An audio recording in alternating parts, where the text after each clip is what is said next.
episodio 2.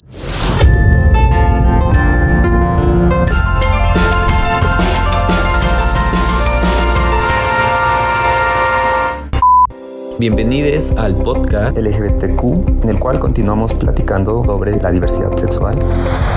El día de hoy vamos a platicar estos 4 conceptos en el episodio anterior. Me gustaría irlos clarificando a través de mi experiencia o como yo fui haciéndome consciente de cada uno de ellos para que si quedó por ahí alguna duda pueda irse despejando. Así es que vamos a comenzar.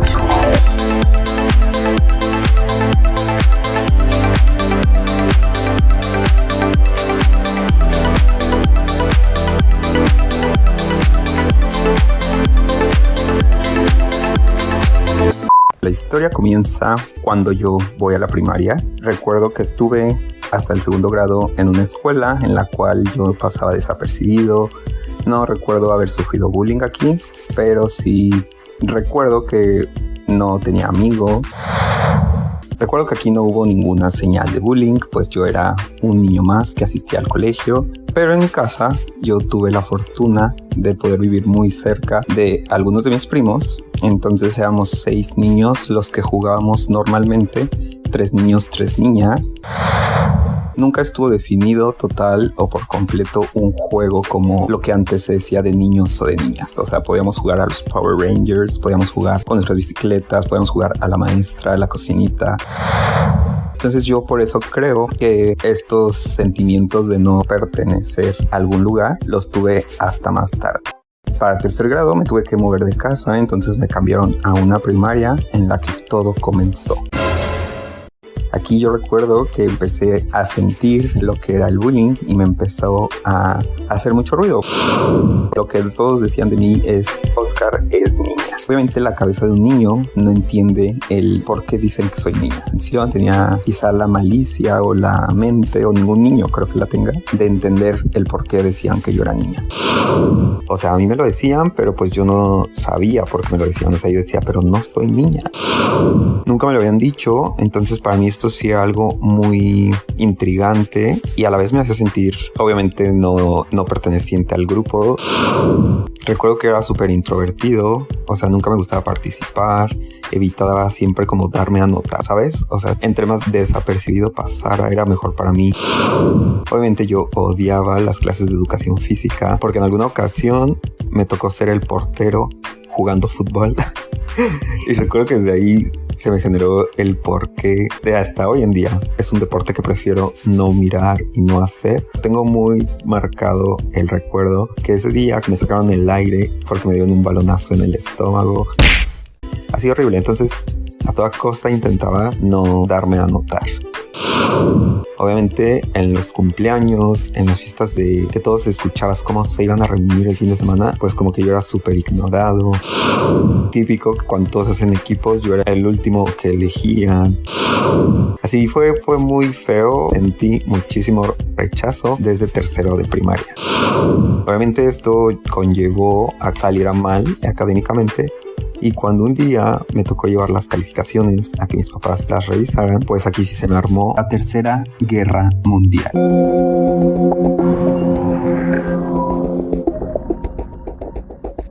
Mis papás se pusieron súper molestos, mi papá incluso súper violento, pues porque obviamente yo nunca había tenido esas calificaciones en los primeros 2 años de primaria. Pero yo no recuerdo en sí por qué, o sea, no sé si no me concentraba. Hasta donde yo recuerdo, el bullying ahí sí era constante, pero no era algo tan fuerte. O sea, vivo con la duda de si yo no hubiera sufrido ese bullying, de igual forma se me hubiera hecho tan pesado el 3er grado de primaria, o eso sí tuvo que ver mucho. Después de mucha tortura, sí, con mis papás, que no, que sí, que qué pasó, pues es cuando yo les digo, pues en la escuela me están molestando y estoy harto y ya no quiero ir, dicen que soy niña. Yo recuerdo como mi mamá volteó a ver a mi papá así de, ¿qué hacemos?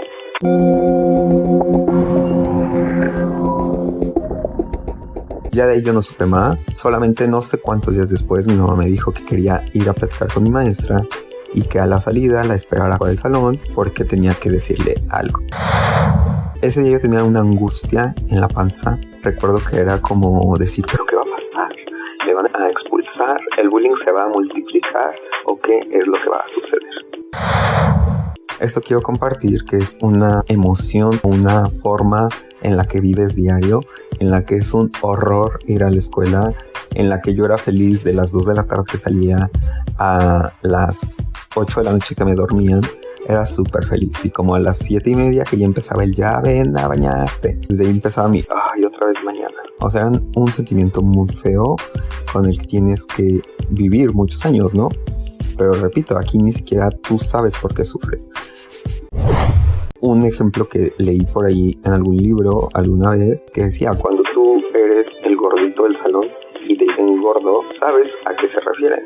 Pero cuando te dicen joto, te dicen maricón, te dicen niña, pues no sabes ni por qué te lo dicen. Solamente sabes que es algo feo, algo negativo, pues porque siempre es como en un contexto violento o en un contexto de burlas.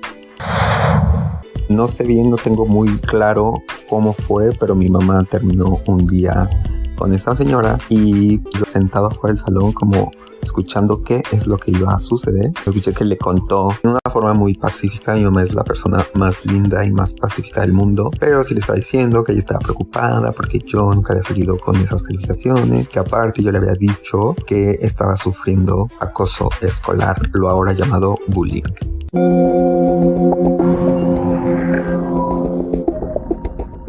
No sé bien qué le dijo esa mujer, solamente sé que al día siguiente, de una forma muy poco asertiva, bueno, yo juzgo hoy o creo hoy que fue una forma muy poco asertiva de hacerlo, ya que llegó a primera hora a decirle a todo el grupo que de ahí en adelante la persona que escuchara, que me decía niña, pues que iba a tener problemas con ella. Pienso que fue la peor forma porque obviamente aquí alertó al grupito de acosadores y evidentemente ahora ya no iba a ser frente a ella, así es que el bullying continuó, claro que sí, durante al menos todo ese año sí duró, pero ya era escondiéndose de los profesores. Después de esta situación en la escuela, las segundas personas que me dicen como el que vuelvo a ser niña o que no puedes jugar con nosotros por esto, son unos primos que son muy lejanos, entonces yo los veía como una vez al año y en una Navidad me acuerdo que yo quería jugar con ellos y también me hicieron sentir excluido y me dijeron que no podía jugar porque pues yo no era igual que ellos.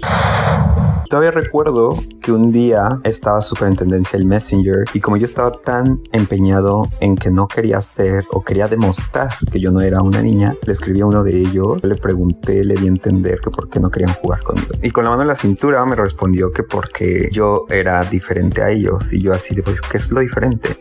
Me dijo, ¿te gusta Britney Spears?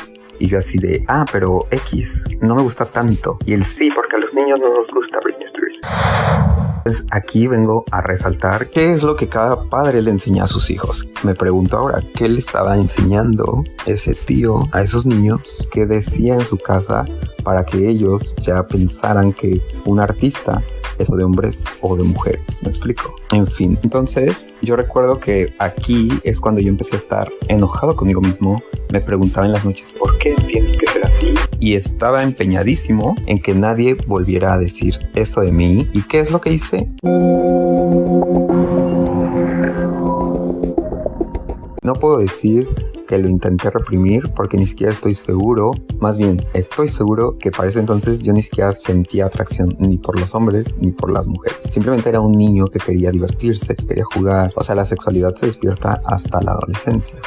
Yo nada más quería pues tener un grupo de amigos, tener juegos divertidos cuando no estuvieran mis otros primos con los que siempre jugaba. Y empezó ese constante rechazo hacia mí mismo, rechazo hacia el mundo. Nadie me caía bien, siempre quería estar encerrado en mi recámara, era súper ermitaño. Si no estaba con mis primos yo no me sentía en un lugar seguro, entonces era una persona, dicen todos los que me conocen hoy día y me conocían desde ese entonces, que soy una persona totalmente diferente. Y claro, obviamente ahí estaba reprimiendo ser yo mismo. Y regresando un poquito a cuando Britney Spears llegó a la fama,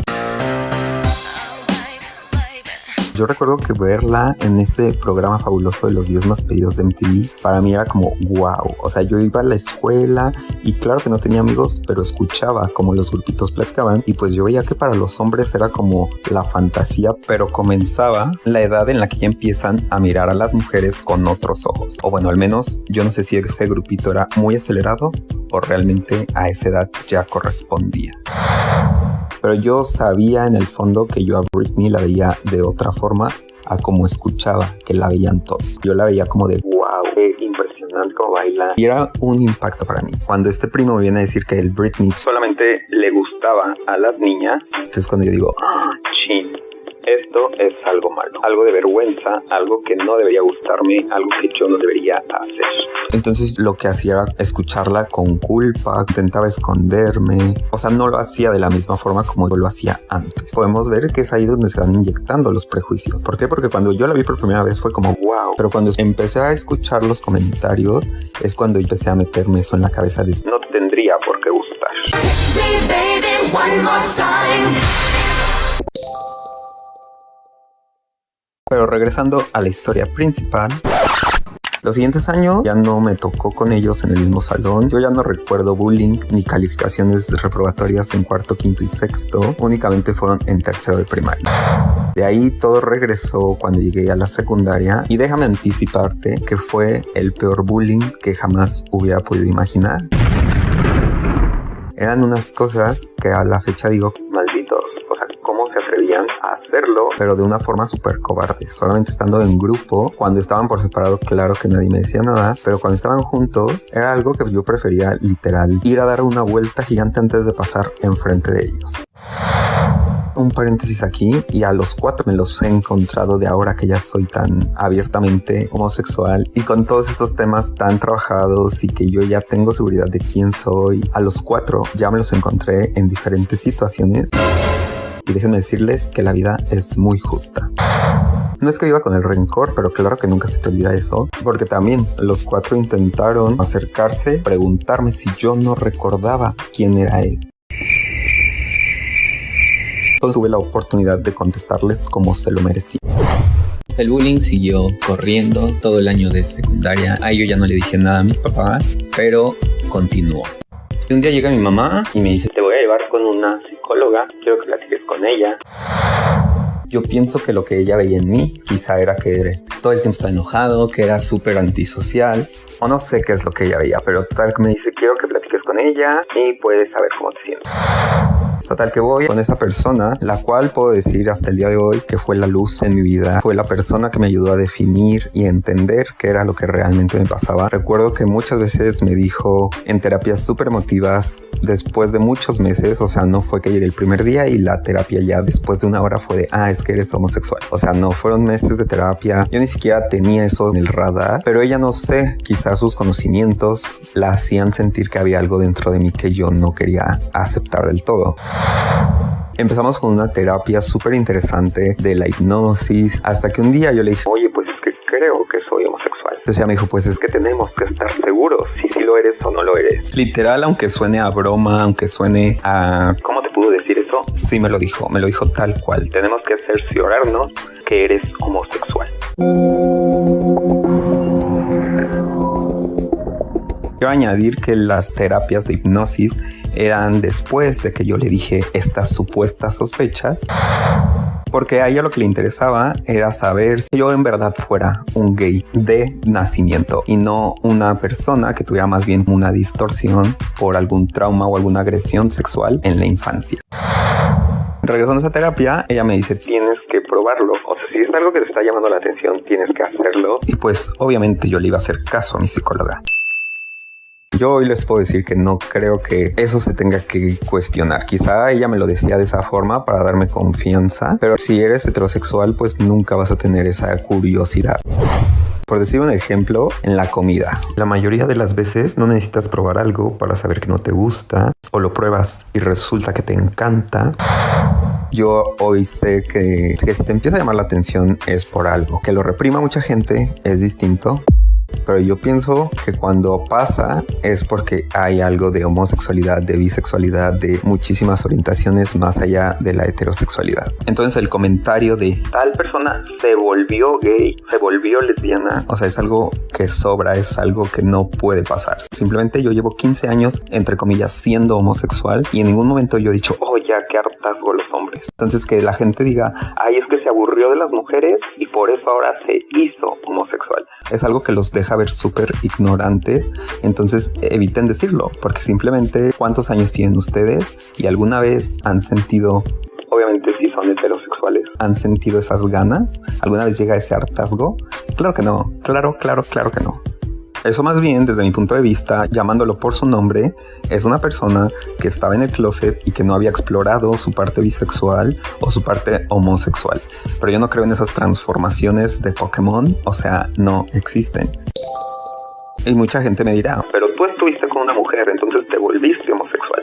No, o sea, más bien yo estaba investigando, estaba descubriendo qué era lo que en verdad me gustaba.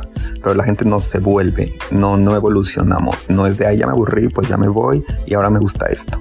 Créanme que si fuera así, no existiría una persona homosexual o una persona LGBTQ.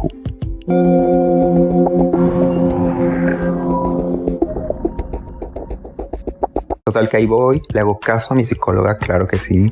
En algún momento pruebo con una chica y pruebo como que con un chico y pues sí le digo, no, pues mira, las conclusiones a las que yo llegué fueron estas. Recuerdo que yo le dije que tenía mucho miedo de mi papá. Mi papá es una persona que hoy en día le puedo reconocer mucho ese valor que tuvo para luchar contra sus propios tabús, contra sus propios pensamientos, con la forma de pensar que a él le educaron. Lo admiro por eso, porque puedo ver de cerca cómo el amor hacia un hijo puede hacer que todos tus prejuicios se disipen.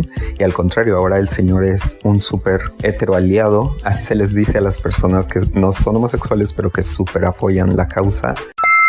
A tal punto que hace poco vio con mi mamá una serie en Netflix que se llama Pose, que es sobre toda la historia del colectivo LGBTQ. Me la súper recomiendo. La vio con mi mamá, no sé por qué la empezaron a ver. Algún día escuché que mi mamá dijo que es porque desde que ella sabe que tiene un hijo perteneciente a ese colectivo que se ha interesado más en el tema. Entonces que les apareció en sugerencias, la empezaron a ver, concluir las 3 temporadas. Un día estábamos cenando y mi papá me dice, oye, pues quiero ir a la siguiente marcha contigo. Sentí tan padrísimo, tan increíble, pues porque imagínense, hace 15 años fue que yo comencé a salir del closet. Pero bueno, en ese entonces, regresémonos muchos años, 15 años atrás. Él era una persona totalmente lo contrario, una persona que hacía comentarios súper homofóbicos estando yo sentado en la mesa, o sea, yo escuchándolo. Yo eso le dije a la psicóloga, tengo mucho miedo de qué es lo que va a pasar. Y recuerdo que ella me dijo, pues tienes que ser fiel a ti mismo, tienes que agarrar de donde te tengas que agarrar. Y si eso implica que tengas que renunciar o alejarte de tu familia, pues sí lo tienes que hacer, porque si no es una de dos. O te quedas a hacerlos feliz a ellos, o eres feliz tú. Y o sea, sí, es súper fácil decir, ay, sí, no tengas miedo, hazlo, sal del closet, dile a todos. Pero la verdad es que yo tenía mucho miedo. A tal grado que dije a mí mismo, no queremos ser así. Es mucho conflicto, mejor vámonos por el caminito que todos se van y vamos a hacer que te gusten las mujeres.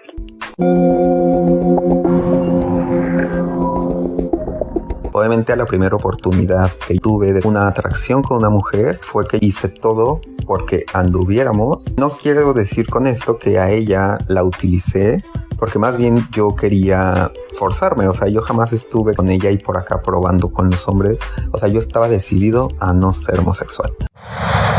Hasta que un día esto ya no se pudo ocultar más y fue porque yo termino, gracias a Dios y gracias a que ya no reprobé la preparatoria. Y toda la gente que me había venido conociendo desde la primaria, secundaria y prepa, cada quien se fue por su lado, universidades distintas, y es donde conozco a mi primer circulito de amigos homosexuales. Obviamente al principio era el típico heterosexual que les decía, no, yo soy hetero, pero me caen increíble. Ellos eran como de, ah, sí, el hetero, ¿no? Uno sabe perfectamente. Hoy yo les puedo decir que existe algo que se llama un gaydar. Te identificas en automático con las personas que son similares a ti en ese sentido. Son amigos que hasta la fecha quiero mucho porque fueron súper respetuosos, pero que de cierta forma me iban metiendo, me iban enseñando cosas que no te enseñan en los libros de la SEP. O sea, eso te lo enseña la escuela de la homosexualidad. Ellos me empezaron a llevar a mi primer antro gay. Yo recuerdo esa experiencia como algo muy fuerte porque yo decía, ¿qué es esto? Ese día, para empezar, yo me fui con mentiras. Yo era un niño súper bien portado, que donde yo les decía que iba, realmente ahí iba.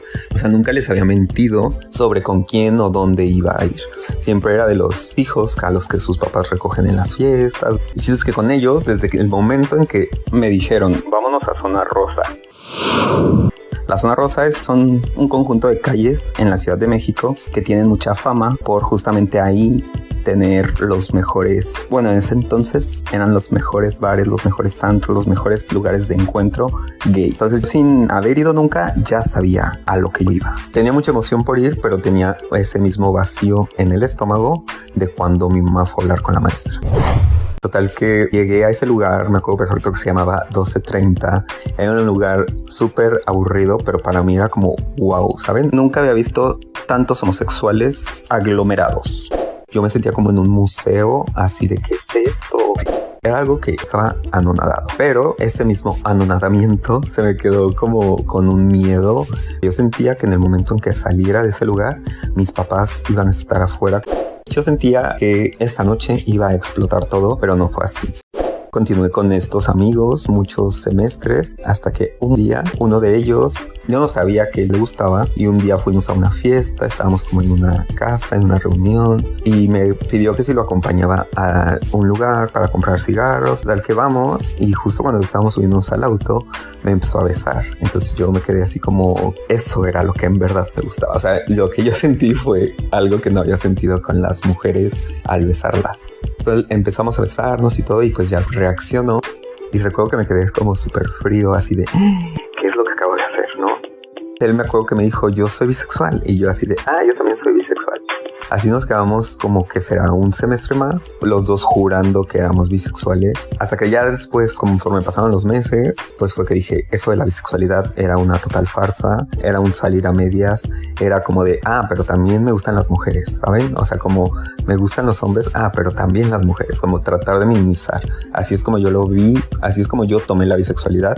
No quiero decir que la bisexualidad sea eso, no, sí existen las personas bisexuales, pero al menos yo la utilicé como un paro para decir, como que a medias estoy mal visto, ¿no? Y por este mismo motivo, cuando escucho que alguien opina que las personas LGBTQ somos LGBTQ porque queremos o porque lo elegimos, me molesta y me siento indignado porque no han vivido ese proceso de aceptación que en verdad nos tomó muchos años, y que yo a la fecha tampoco he conocido a alguien perteneciente a la comunidad que haya gritado de felicidad, que haya hecho una fiesta patronal en el momento en que se dio cuenta, en el momento que lo asimiló. O sea, no existe. Todos pasamos por este duelo en el de decir, no voy a ser así, que es parte del proceso de aceptación de las cosas que quieran, las pérdidas, todo lleva a ese proceso de aceptación en el que primero lo niegas, después te enojas, hasta que finalmente, después de muchas fases, terminas aceptándolo. Y pues aquí es cuando ya llego al final de este episodio. Obviamente después viene el gran impacto de que ellos lo sepan, así de muy bien, tú ya lo asimilaste, tú ya eres feliz como eres, pero ahora, ¿qué va a pasar con tu entorno, no? Esto lo vamos a platicar, te los voy a compartir en el siguiente episodio.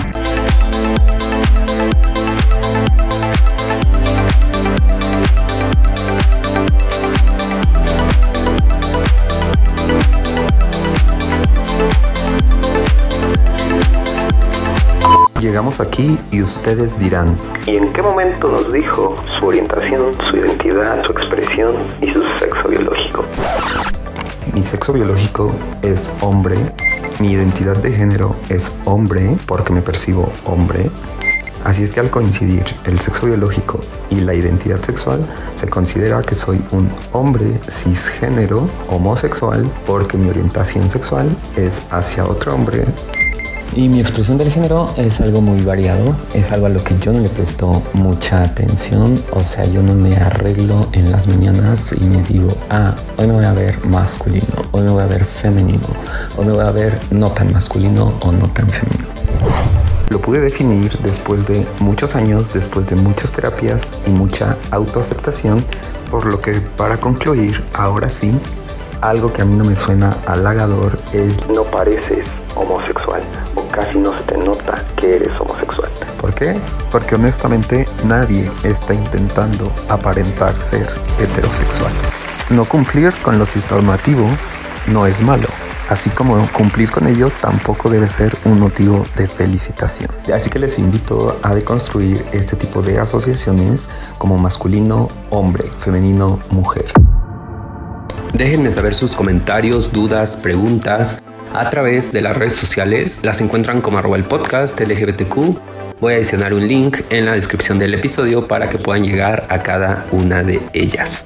Recuerden que dar un like, dar un compartir, dar un suscribirse en YouTube ayuda mucho para que toda esta información pueda llegar a más y más personas y de esta manera nos encaminemos a ser esa sociedad que vive, incluye, respeta y es empática con la diversidad. No me queda más que recordarles que mi nombre es Oscar Olmos y que nos escuchamos en el próximo episodio para continuar construyendo conocimiento, derribando prejuicios.